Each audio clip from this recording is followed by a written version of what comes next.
तो हेलो दोस्तों, ये एक डिवोर्स हस्बैंड वाला स्टोरी है। इसलिए ज़्यादा बकवास बंद करके चलो शुरू करते हैं। उसकी गर्म मुस्कान, जिस तरह से वो हमेशा कमरे में रोशनी भर देती थी, ने मुझे मेरे मन में दबी हुई चिंता को भुला दिया। ने मुझे मेरे मन हाँ, शायद बस थक गया हूं, मैंने मुस्कुराते हुए कहा। वो मुस्कुराए और मेरे गाल पर किस किया। चलो आज रात को मज़ेदार बनाते हैं। तुम्हें आराम करने की ज़रूरत है। मैंने सिर हिलाया, हालांकि मुझे नहीं पता था कि मैं किस चीज़ से आराम कर रहा हूँ।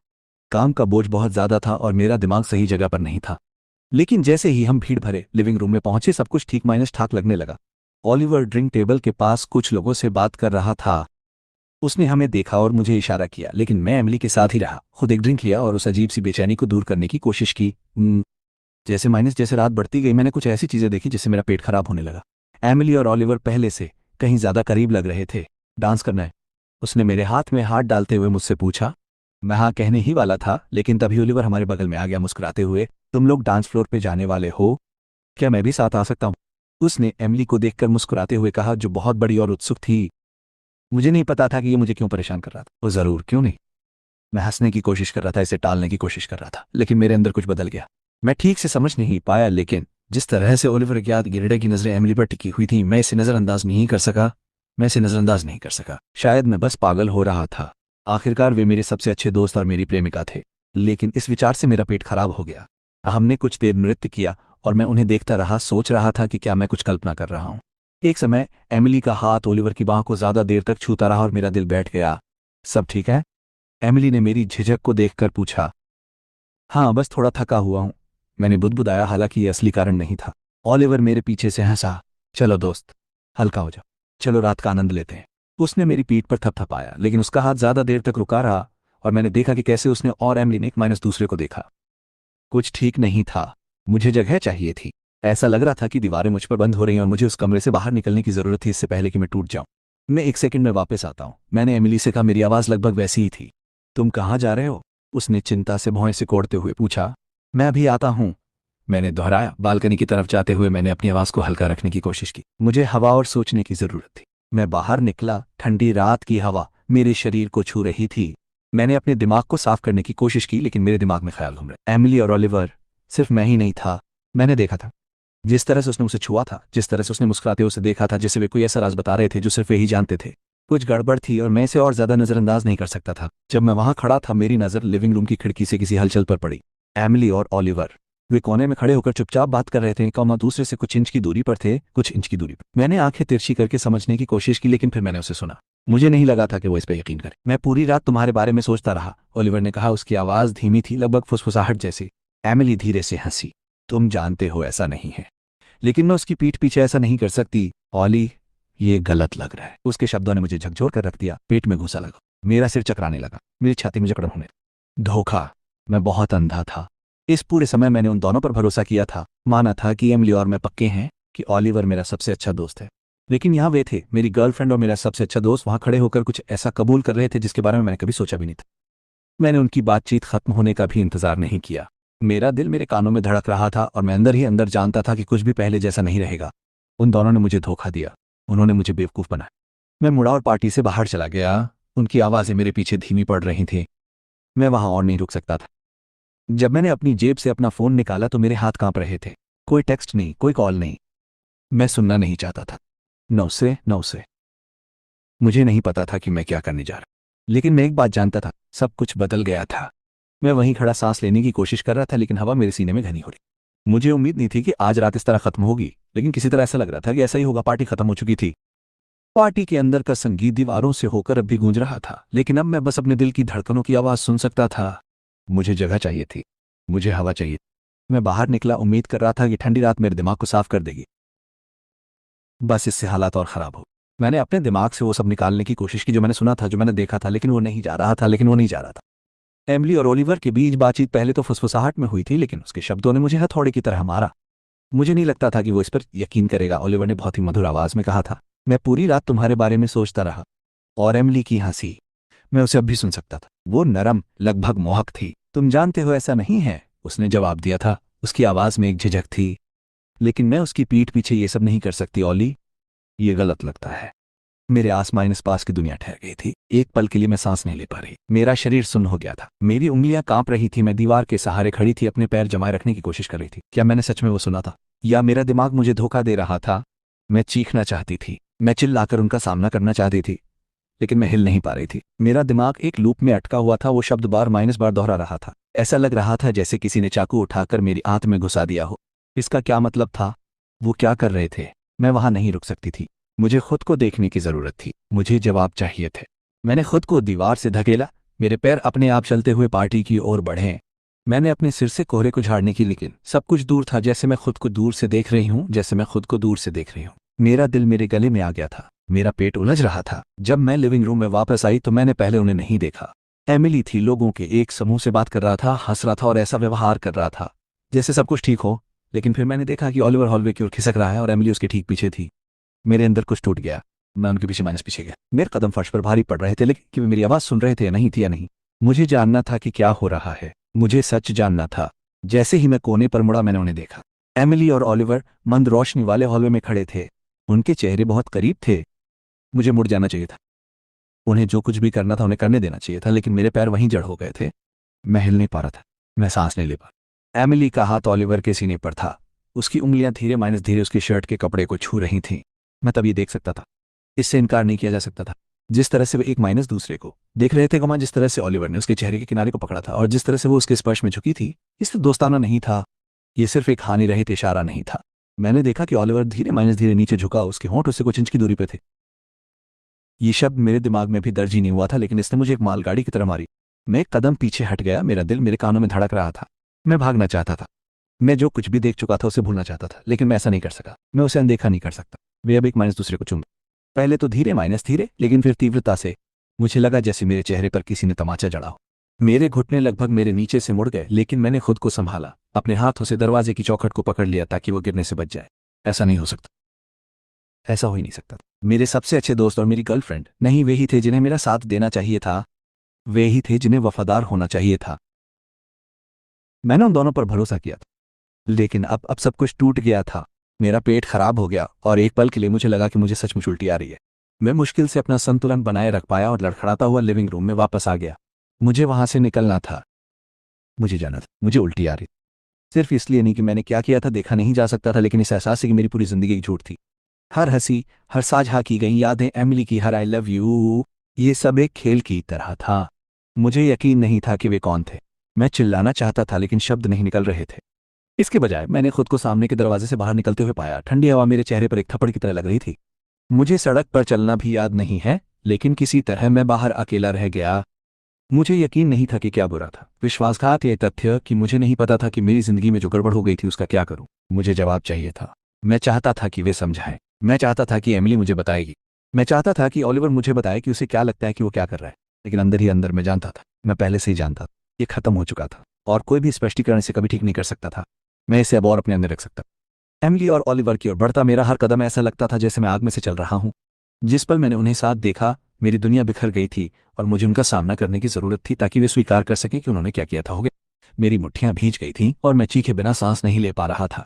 जेम्स, एमिली ने मुझे पीछे से पुकारा। उसकी आवाज कांप रही थी और वो मेरे पास आने के लिए दौड़ी। जेम्स, तुम जो सोच रहे हो वैसा नहीं। मैं रुका नहीं। मैं नहीं रुक सका। मैं उसे इस मामले से बाहर निकलने नहीं देने वाला था। मैं उस गलियारे में पहुंचा जहां कुछ देर पहले ओलिवर और एमिली गायब हो गए थे। वे वहां खड़े थे। उनके चेहरे पीले पड़ गए थे, लेकिन उनकी आंखों में कोई उलझन नहीं थी, बस अपराधबोध था। और मैं अपने सीने में गुस्से को बढ़ता हुआ महसूस कर सकता था। तुम? मैंने पहले ओलिवर और फिर एमिली की तरफ इशारा करते हुए थूका। तुम दोनों को क्या हो गया है? एमिली घबरा गई। उसका हाथ सहज ही मेरी तरफ बढ़ा। जेम्स, मैं नहीं, मैंने बीच में टोकते हुए पीछे हटते हुए कहा। मेरी आवाज उन सभी बातों के बोझ से दब गई जो मैं कहना चाहता था लेकिन बोल नहीं पा रहा था। मुझे ये मत बताओ तुमने मुझसे झूठ बोला। तुम दोनों। ओलिवर ने एक कदम आगे बढ़ाया, शांतिदूत बनने की कोशिश करते हुए। ऐसा नहीं है यार, ये एक गलती, ठीक है, एक बेवकूफ़ी भरी गलती। एक गलती, मैंने कहा, हर शब्द के साथ मेरी आवाज तेज होती जा रही थी। तुम मुझसे कह रहे हो कि वो बस एक गलती थी। तुम मुझसे जाने कब से झूठ बोल रहे हो और अब तुम कहना चाहते हो कि ये एक गलती थी, कि तुमने ये प्लान नहीं किया था।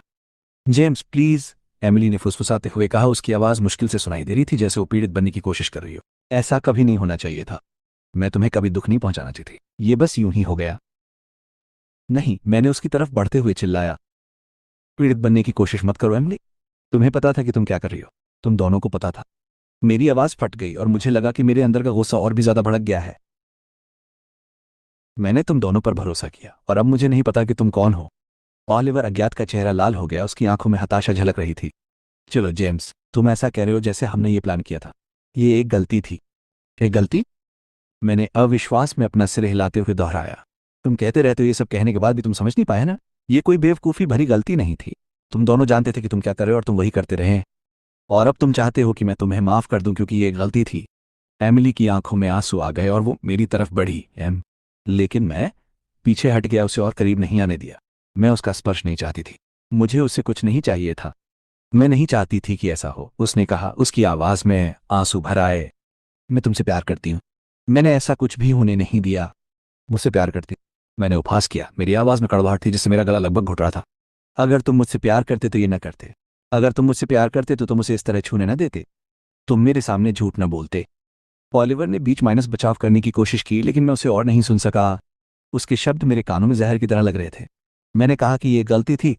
ऑलिवर ने जोर देकर कहा। उसका लहजा और भी रक्षात्मक हो गया। ये बस एक गलती थी। पल, हम नशे में थे और नहीं। मैंने उसे बीच में ही रोक दिया। मेरी आवाज अब गरज रही है। तुम इसे सही ठहराने की हिम्मत मत करो। तुम इसे किसी बहाने से नहीं टाल सकते। मैं बेवकूफ नहीं हूं। मैंने इसे देखा, मैंने इसे महसूस किया। एमिली टूट गई, बेकाबू होकर रोने लगी और मैं उसकी आंखों पर मैं पछतावा देख सकता था, लेकिन इससे कोई फर्क नहीं पड़ा। मैं माफ करने की हद से आगे निकल चुका था। उसने फिर से हाथ बढ़ाया, उसकी आवाज कांप रही थी। जेम्स, मुझे बहुत माफ करना। प्लीज, मेरा इरादा तुम्हें दुख पहुंचाने का नहीं। मैंने उसकी तरफ देखा और मेरे अंदर कुछ टूट गया। मुझे खोखला, खाली महसूस हुआ। मैंने उन रातों के बारे में सोचा जो हमने साथ बिताई थी, हमने जो वादे किए थे, और अब ये सब एक दूर की याद जैसा लग रहा था। इसमें से कुछ भी सच नहीं था। ये सब झूठ था। मैं ये अब और नहीं कर सकता। मैंने कहा। मेरी आवाज शांत थी। मेरे शब्दों में आखिरीपन था जिससे मेरा दिल ऐसा लग रहा था जैसे वो अभी मेरे सीने से फट गया हो। James, please. एमिली की दलील कमजोर थी और मैं उसकी आंखों में हताशा देख सकता था, लेकिन इसने मुझे हिलाया नहीं। उसने जो कुछ भी कहा वो उनके किए को ठीक नहीं कर सकता था। मैंने उनसे दूर होकर घर से बाहर निकल गया। गया और जैसे मैं बाहर निकला, एक नई भावना मेरे अंदर घर करने लगी। मैं अब सिर्फ नाराज नहीं था, मैं सुन्न हो गया था। लेकिन सुन्नता के नीचे कुछ और बढ़ रहा था। संकल्प की एक नई भावना, एक निर्णय जिसके साथ मुझे जीना था। लेकिन विश्वासघात के बारे में यही बात है, ये आपको बदल देता है। मैं इस एहसास को झटक नहीं पा रहा था कि मेरे चारों ओर सब कुछ ढह रहा है। एमिली और ओलिवर से दूर जाना ऐसा था जैसे मैं उस जीवन से दूर जा रहा हूं जो मैंने सोचा था कि मेरा है। मैं इस पर विश्वास नहीं करना चाहता था, लेकिन टुकड़े वहीं थे। एक माइनस दूसरे पे भरोसा, वो प्यार जो मुझे लगता था कि सच्चा था, ये सब झूठ था। टकराव के बाद के दिन धुंधले थे। मैं अपना समय अपने दिमाग में खोया हुआ बिताता था, हर चीज पर सवाल उठाता था। मैं अपने दिमाग में उन पलों को दोहराता था। तारक, छोटी माइनस छोटी बातें, ऐसी चीजें जो संकेत होनी चाहिए। ओलिवर ने एमिली को जिस तरह देखा जब उसे लगा कि मैं ध्यान नहीं दे रहा हूं। एमिली हमेशा मुझसे दूर होती जा रही थी। सब कुछ मेरे सामने था और मैंने उसे नजरअंदाज कर दिया था। मैं मूर्ख था। मैंने हर किसी से परहेज किया। मेरा फोन टेबल पर रखा हुआ था। मैं किसी से बात नहीं करना चाहता था। क्लारा से नहीं, अपने दोस्तों से नहीं, एमिली से भी नहीं, हालांकि मुझे पता था कि वो माफी मांगने की कोशिश करेगी। मैं बहाने नहीं सुनना चाहता था। मैं उनसे कुछ भी नहीं सुनना चाहता था। क्लारा ने मुझे उस सुबह 2 बार फोन किया था, लेकिन मैंने उठाया नहीं। मैं अभी उससे बात नहीं कर सकता था। तब नहीं जब मैं ऐसा महसूस कर रहा था। तब नहीं जब हर चीज का बोझ मुझ पर था। लेकिन उस दोपहर वो मेरे दरवाजे पे आ गई। जेम्स, उसने दरवाजा खोलते हुए कहा, हमें बात करने की जरूरत। मैं सोफे पर बैठा था और टीवी को घूर रहा था, हालांकि वो बंद था। क्लारा, बात करने के लिए क्या है? मेरी आवाज सपाट थी। मैं इस बारे में बात नहीं करना चाहता था। वो लिविंग रूम में आई और मेरे सामने बैठ गई। ऐसा मत करो, सबको बाहर मत करो। मेरी तरफ देखते ही उसकी आंखें नरम हो गईं और मैं उसके चेहरे पर चिंता देख सकता था। तुम इससे भागते नहीं रह सकते जेम्स, तुम्हें इसका सामना करना। मैं भाग नहीं रहा हूं, मैंने बुदबुदाया। हालांकि मुझे भी उसकी बातों पर यकीन नहीं हुआ। मुझे बस समय चाहिए। मैं अभी इससे निपटने के लिए तैयार नहीं हूं। क्लारा ने एक गहरी सांस छोड़ी। तुम कई दिनों से खुद को बंद किए हुए हो। तुम खुद के साथ ऐसा नहीं कर सकती। जो हुआ उसका सामना तुम्हें करना होगा। तुम्हें ये दिखावा करना बंद करना होगा कि सब कुछ ठीक है, जबकि ऐसा बिल्कुल भी नहीं है। मैं अभी ये नहीं सुनना चाहता। मेरे शब्द तीखे थे और मुझे तुरंत पछतावा हुआ कि मैं कितना ठंडा लग रहा था। मेरा उस पर गुस्सा करने का इरादा नहीं था, लेकिन मैं कुछ नहीं कर सका। ऐसा लग रहा था कि सब कुछ काबू से बाहर हो रहा है और मुझे नहीं पता था कि इसे कैसे रोकूं। लेकिन वो पीछे नहीं हटी जब तक हम इस बारे में बात नहीं कर लेते। तुम मेरे भाई हो और मैं तुम्हारी परवाह करता हूं, लेकिन तुम मुझे दूर कर रहे हो और अगर तुम मुझे इस तरह से बाहर रखते रहे तो मैं तुम्हारी मदद नहीं कर सकता। मैंने उसकी आंखों में हताशा और चिंता देखी और एक पल के लिए मुझे इसका बोझ महसूस हुआ। वो सही थी, मैं हर किसी को दूर कर रहा था, लेकिन सच्चाई ये थी कि मुझे नहीं पता था कि इससे कैसे निपटना है। मुझे नहीं पता था कि खुद को कैसे ठीक करूं। क्लारा, मुझे ये भी नहीं पता कि कहां से शुरुआत करूं। ऐसा लगता है कि जो कुछ भी मैं जानता था वो सब नकली था, एक झूठ। मेरी सबसे अच्छी दोस्त, मेरी गर्लफ्रेंड, मैंने उन पर हर चीज का भरोसा किया और अब ये सब बिखर गया है। क्लारा का चेहरा नरम हो गया। मुझे पता है जेम्स, मैं कल्पना भी नहीं कर सकता कि कितना दर्द देता है, लेकिन खुद को हर किसी से दूर करने से ये दूर नहीं होने वाला है। तुम्हें इस बारे में बात करने की जरूरत, तुम्हें इसे समझने की जरूरत। मैंने अपना सिर हिलाया, मेरे हाथ मेरी बगल में मुट्ठी में कस गए। मुझे नहीं पता कि मैं अब कौन हूं, मुझे नहीं पता कि किस पर भरोसा करें। मुझे ऐसा लग रहा है कि मैंने खुद को खो दिया। उसने आगे बढ़कर मेरे हाथ पर हाथ रखा और सब कुछ होने के बाद पहली बार मुझे लगा कि किसी ने मुझे देखा। तुमने खुद को खोया नहीं है, तुम अभी बस टूटे हुए हो, और ये ठीक। लेकिन तुम्हें ये अकेले नहीं करना है। मैं उस पर विश्वास मैं करना चाहता था, लेकिन गुस्सा, चोट, धोखा, ये सब अभी भी मेरे सीने पर बोझ की तरह दबा हुआ था। मुझे एहसास हो रहा था कि आंसू बहने वाले हैं, लेकिन मैंने उन्हें रोक लिया। मैं ये सब जाने देने के लिए तैयार नहीं। मुझे नहीं पता कि इसे कैसे ठीक किया जाए, मैंने फुसफुसाया। मेरी जुबान पर ये शब्द कड़वे लग रहे थे, जैसे असफलता को स्वीकार करना। क्लारा ने मेरा हाथ दबाया। आपको एक साथ सब कुछ ठीक करने की जरूरत नहीं है, बस एक बार में एक कदम उठाओ। गुस्सा महसूस करना, दुख होना ठीक है, लेकिन तुम्हें इसे अकेले नहीं सहना है। एक पल के लिए मैंने कुछ नहीं कहा। मैं बस वहीं बैठा रहा और उसकी बातों को अपने अंदर उतरने दिया। मेरे पास सभी सवालों के जवाब नहीं थे। मुझे ये भी नहीं पता था कि अगला कदम क्या है, लेकिन शायद मैं यहीं से शुरुआत कर सकता था। शायद मैं क्लारा को दूर धकेलना बंद कर सकता और उसे मेरी मदद करने दे सकता था। मैंने आखिरकार सिर हिलाया, हालांकि इससे दर्द कम नहीं हुआ। धन्यवाद क्लारा, मैंने बुदबुदाया, हालांकि ये शब्द काफी नहीं थे। तुम्हें मुझे धन्यवाद देने की जरूरत नहीं है, उसने धीरे से कहा। उसकी आवाज गर्मजोशी से भरी थी। मैं तुम्हारे लिए हमेशा मौजूद रहूंगा, चाहे कुछ भी हो जाए। कई दिनों बाद पहली बार मुझे किसी चीज की एक झलक महसूस हुई। शायद ये उम्मीद थी, या शायद ये ठीक होने की दिशा में पहला कदम था, लेकिन ये कुछ था, और अभी कुछ काफी था। मैं इसे जाने नहीं दे सकता था। एमिली और ओलिवर के धोखे से मेरे सीने में जो दर्द था, मैं उसे दूर नहीं कर सकता था। मैं उसे दूर नहीं कर सकता। ये हर पल मुझे इशारा करता था, लेकिन मैं पीड़ित की तरह महसूस करना बंद कर चुका था। मैं अब और दर्द में नहीं बैठने वाला था। मैं उन्हें ये नहीं सोचने देना चाहता था कि वे इससे बच सकते हैं। जेम्स, क्या तुम ठीक हो? एक दोपहर क्लारा ने पूछा। उसकी आवाज में चिंता थी जब उसने मेरे सामने एक कप कॉफी रखी। उसका चेहरा अभी भी नरम था, अभी भी परवाह कर रहा था, लेकिन मैं बता सकता था कि वो मेरी चुप्पी से निराश होने लगी थी। मैंने सिर हिलाया, हालांकि मुझे यकीन नहीं था कि मैं उसे खुद को समझा पा रहा हूं। हाँ, मैं ठीक हूं, मैंने कहा। मेरी आंखें मेरे सामने स्क्रीन से नहीं हट रही थीं। मैं काम की ईमेल पढ़ रहा था और दिखा रहा था कि मैं उत्पादक हूं, लेकिन अंदर से मैं बिल्कुल भी ठीक नहीं था। क्लारा की निगाहें मुझ पर टिकी रहीं और फिर मेरे पास बैठ गईं। तुम हाल ही में मुझसे दूर हो गए हो जेम्स, और मैं समझता हूं, लेकिन तुम्हें अपना ख्याल रखना शुरू करना होगा। ये ठीक नहीं है। मैं ठीक हूं क्लारा, मैंने फिर से कहा, जितना मैं चाहता था उससे ज्यादा तीखेपन से। उसने अपनी भौहें उठाईं, लेकिन जोर नहीं दिया। मैंने उसकी चिंता की सराहना की, लेकिन ऐसा लगा जैसे वो अभी भी मेरे साथ ऐसा व्यवहार कर रही थी जैसे मुझे मदद की जरूरत है। वो समझ नहीं पाई। मुझे सहानुभूति की जरूरत नहीं, मुझे एक योजना की जरूरत थी।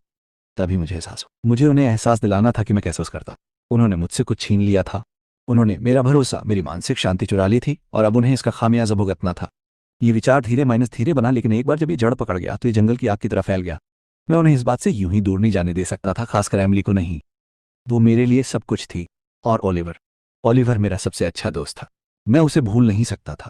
मैं दर्द और दिल टूटने के उसी रास्ते पर नहीं जाना चाहता था। मैं बंद करने के लिए भीख नहीं मांगने वाला था। मैं कमजोर नहीं होने वाला था। नहीं, मैं उन्हें विश्वास का दंश महसूस कराने वाला था। मुझे बस धैर्य रखना था। अगले कुछ दिनों में मैंने चीजों को सूक्ष्मता से बदलना शुरू कर दिया। ये कुछ भी स्पष्ट नहीं था, ऐसा कुछ भी नहीं जिससे उन्हें संदेह हो कि मैं शामिल था, लेकिन मैंने छोटे बीज बोने शुरू कर दिए। ओलिवर को हमेशा अपने आकर्षण पे थोड़ा बहुत घमंड था, जिस तरह से वो किसी को भी अपनी मुस्कान से अपना दीवाना बना सकता था। इसलिए मैंने उसे ठीक करने की कोशिश की। पहले आय कमाई छोटी बातें थी, काम पर किसी को उसके अहंकार के बारे में एक दबी हुई टिप्पणी, अपने रिश्तों को बनाए रखने में उसकी असमर्थता पर एक सूक्ष्म प्रहार। छोटी बातें जिससे लोग उसकी ईमानदारी पर सवाल उठाते। दूसरी ओर एमिली कठिन थी। वो हमेशा सब कुछ ठीक रखती थी, जो बाहर से बहुत परिपूर्ण लगती थी, लेकिन इन सब के पीछे मुझे पता था कि वो ध्यान आकर्षित करना चाहती थी। तो मैंने सुनिश्चित किया कि जब भी मैं उसे बाहर देखूं, मैं हमेशा थोड़ा और ध्यान आकर्षक बनूं, थोड़ा और ध्यान आकर्षित करूं। मैं इसे जाहिर करने के लिए अपने रास्ते से हटकर कुछ नहीं करता। मैं बस ये सुनिश्चित करता था कि लोग जान लें।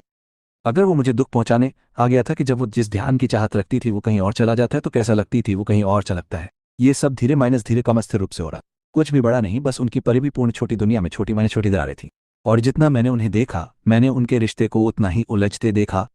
ओलिवर ने देखा कि लोग उसके चरित्र पर सवाल उठा रहे हैं और एमिली, वो उससे दूर होने लगी।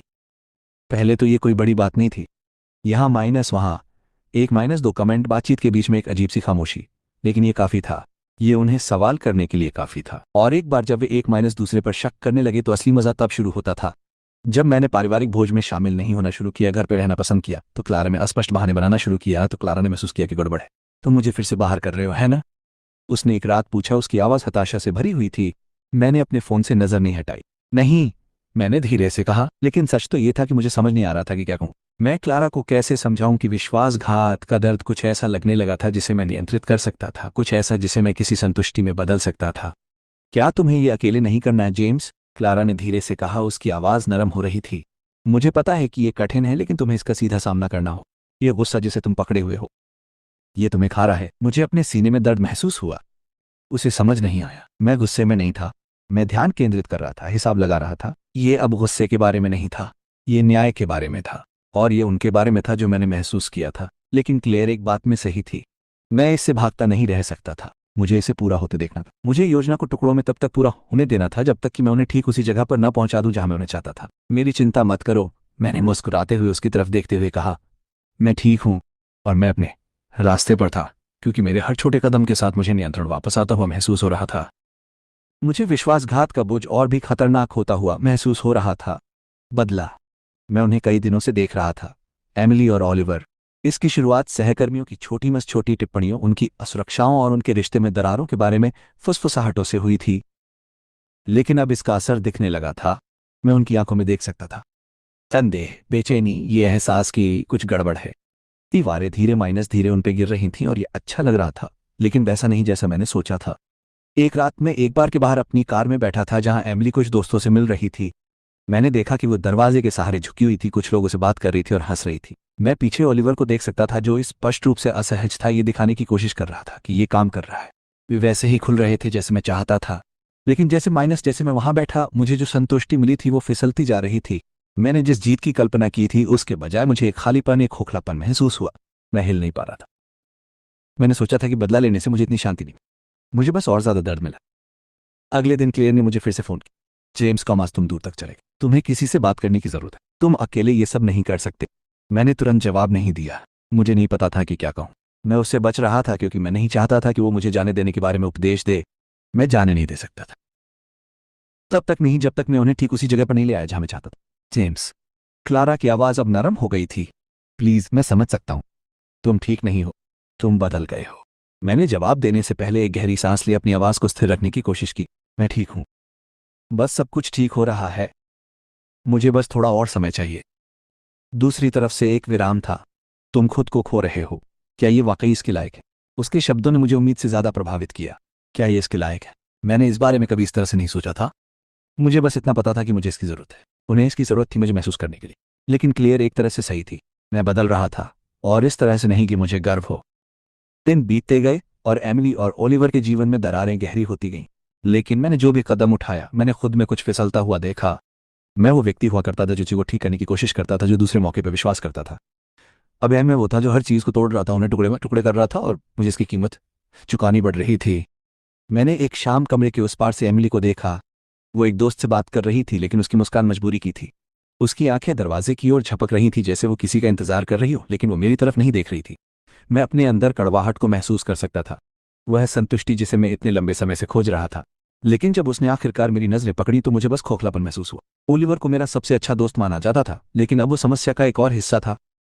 मैंने उसे कई दिनों से नहीं देखा था, लेकिन मुझे पता था कि वो संघर्ष कर रहा था। मैं बता सकता था कि वो काम पर कैसे आंख मिलाने से बचता था, कैसे वो बातचीत में लड़खड़ाता था। क्या वो एमिली के साथ सब ठीक करने की कोशिश कर रहा था, लेकिन नुकसान पहले ही हो चुका था। फिर भी मैं उन्हें और आगे धकेलता रहा, ये जानते हुए कि वे डूब रहे थे, लेकिन हर धक्का के साथ मैं खुद को उनके साथ डूबता हुआ महसूस कर सकता था। एक शाम मैं अपने अपार्टमेंट में अकेला था, दीवार को घूर रहा था। मेरा दिमाग तेजी से चल रहा था, लेकिन मैं केवल क्लारा की आवाज़ सुन सकता था। क्या ये वास्तव में इसके लायक? मैं उसे बताना चाहता था कि वे इसके लायक थे। उन्होंने मुझे धोखा दिया था, उन्होंने सब कुछ चुरा लिया था। लेकिन जितना अधिक मैं अपने विचारों के साथ बैठा, उतना ही मुझे एहसास हुआ कि इसमें केवल एक ही व्यक्ति खो गया था, वो मैं था। जेम्स, मैंने खुद से फुसाया, आखिरकार उस विचार के आगे झुक गया जो मेरे दिमाग के पीछे कुतर रहा था। तुम उनसे बेहतर नहीं हो, है ना? ये स्वीकार करना दुखद है, लेकिन सच्चाई ये थी कि मैं बिल्कुल उनके जैसा हो गया था। मैंने अपने गुस्से को खुद पर हावी होने दिया। मैं भूल गया था कि मैं कौन था और इस प्रक्रिया में वो बन गया था जिससे मैं सबसे ज़्यादा नफरत करता था। मैं एमिली से अलग नहीं था, ओलिवर से अलग नहीं था। हम सभी एक ही खेल खेल रहे थे, बस अलग माइनस अलग तरीकों से। मैं इसका भार महसूस कर सा मेरे सीने पर दबाव महसूस कर सकता था। मैंने उन्हें अपने दर्द का एहसास कराने के लिए बहुत सारे छल माइनस कपट किए थे। अब इससे कोई फर्क नहीं पड़ता था। इससे कुछ भी ठीक नहीं होता था। मुझे एक विकल्प चुनना था। मैं इस रास्ते पर चलता रह सकता था, इस प्रक्रिया में खुद को नष्ट कर सकता था, या मैं छोड़ सकता था। उन्हें अपने तरीके से पीड़ित होने दे बिना मुझे इसे खींचने के। लेकिन इसका मतलब होगा रुकना। और मुझे नहीं पता था कि मैं रुकने के लिए तैयार था या नहीं। अपार्टमेंट में सन्नाटा था, लेकिन ये कई दिनों में मेरे द्वारा महसूस की गई सबसे सच्ची बात थी। शायद बदला इसका जवाब नहीं था। वे शायद ये सच से छिपने का एक तरीका था। ये सच कि मैंने सिर्फ अपने से ज्यादा कुछ खो दिया था। एमिली और ओलिवर पे भरोसा करना बंद कर दिया। इस प्रक्रिया में मैंने खुद का एक हिस्सा खो दिया था और अब मुझे नहीं पता था कि मैं इसे वापस पा सकूंगा। मैंने इसे कई दिनों, शायद हफ्तों से आते देखा था। लेकिन जब आखिरकार ऐसा हुआ, जब एमिली और ओलिवर की छोटी सी परफेक्ट दुनिया में दरार पड़ने लगी, तो मैं ये नहीं कह सकता था कि मुझे वो जीत का एहसास हुआ। जब मैंने पहली बार देखा तो मैं काम पे, मैं अपने डेस्क पर बैठा था और ईमेल के पहाड़ को खत्म करने की कोशिश कर रहा था। तभी मैंने ओलिवर और एमिली को कमरे के उस पार देखा। वे बात कर रहे थे, ठीक है, कोने में बहस कर रहे थे। पहले तो मैंने ज्यादा ध्यान नहीं दिया, लेकिन जैसे माइनस जैसे बहस देर होती गई, मैं सुनने से खुद को रोक नहीं पाया। मैंने तुमसे कहा था एमिली, ओलिवर अज्ञात की और ठंडी थी। क्या तुम्हें लगता है कि तुम मेरी पीठ पीछे ऐसा करते रह सकते हो और इससे कोई फर्क नहीं पड़ेगा? क्या तुम्हें लगता है कि मुझे नहीं पता? एमिली का चेहरा लौकी थी। वो खुद का बचाव करने की कोशिश कर रही थी। तुम नहीं जानते, समझ गया। नहीं, तुम नहीं समझ रहे। ओलिवर ने थूका। उसके हाथ मेज पर पटक रहे थे। तुम मेरे और उसके साथ सो रही थी।